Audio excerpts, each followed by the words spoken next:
আয়াল্লে বেঈমানি বললি একজন মুক্তিযোদ্ধা হিসেবে কলঙ্কিত হইম, মানুষ হিসেবে নিকৃষ্ট হইম, এবং আর এলাকাবাসী মানুষের কাছে লজ্জিত হইব। নমরুদ আর ফেরাউন দিয়ে এখন ওনার তো চিন্তা আছে না, তারা আসতো না। আজ ওনার সঙ্গে বলতে তারা পাইতে পারে লইব 1947 পরে মুসলিম লীগের যে অবস্থা হইয়ে শেখ মুজিবুর দলের এই অবস্থা হইল।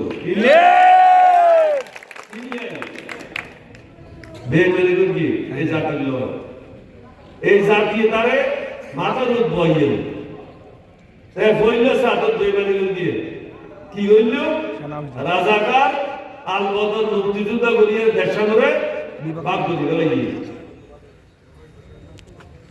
মনে করি যে এই ভাগের মাধ্যমে মানুষরাই শাসন করে দিব। আসলে হিন্দুস্তানের খুশি করি ফেললে হামান গেল জমাতর মানুষের আর মুক্তিযুদ্ধ আর আনা করি পূর্ণ খারাপ পূর্ণ বাবা তুই কেন করতে পারবি হাসিলে তুই তো তোর ফয়নি মিলিটারি হসপিটাল তুই গিয়ে মিলিটারি জীবন বইয়ে রে তুই কেন কর তুই মুক্তিযুদ্ধ তুই পাকিস্তান আর্মি জীবন বইয়ে রে ফয় করলে গিয়েছিস মিলিটারি হসপিটাল মাসে 1500 টাকা দেয় পাতা দিয়েছিস তো তোর মুখে কথা জানো না।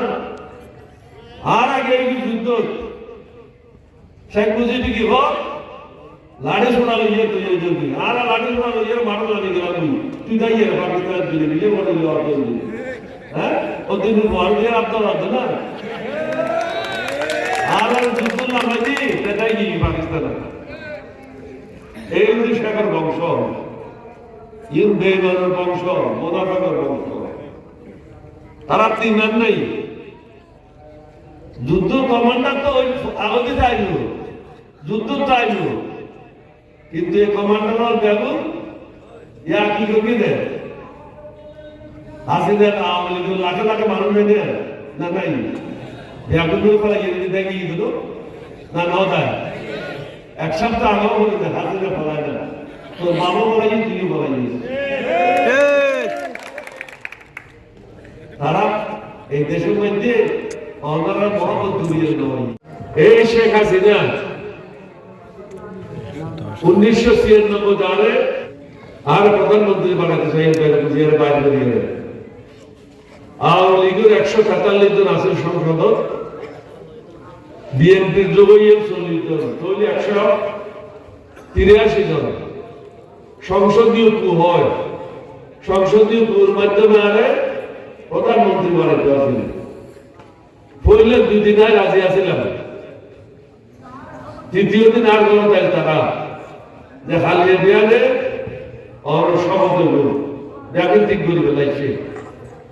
আমি তো চিন্তা করলাম তো লগত পড়ে গিয়ে বহুত বড় জিনিস প্রধানমন্ত্রীর পদ, কিন্তু আল্লাহ তো কথা না বল জিবে আর ফাটাইয়ে দিন জীবের হুকুম আয় মন্ত্রী হই, জীবের হুকুম আয় এমপি হই, এবার তো কথা না বলল। তো আর পরে যখন শেখ হাসিনার আপন চাচা হাফিজ শেখ হাফিজ আর শেখ হাসিনার পরমন্ত্রী হইলেন জাহাঙ্গীর জাহাঙ্গীর ও যুবতী যাই নামাজ দাঁড়িয়ে সেজদাত গেলাম। আল্লাহ তো বহুত বড় নবত করে গিয়ে প্রধানমন্ত্রীর পদ ইয়ের কি ঠিক হইল না বেড়ে না মোনাফিক হইল।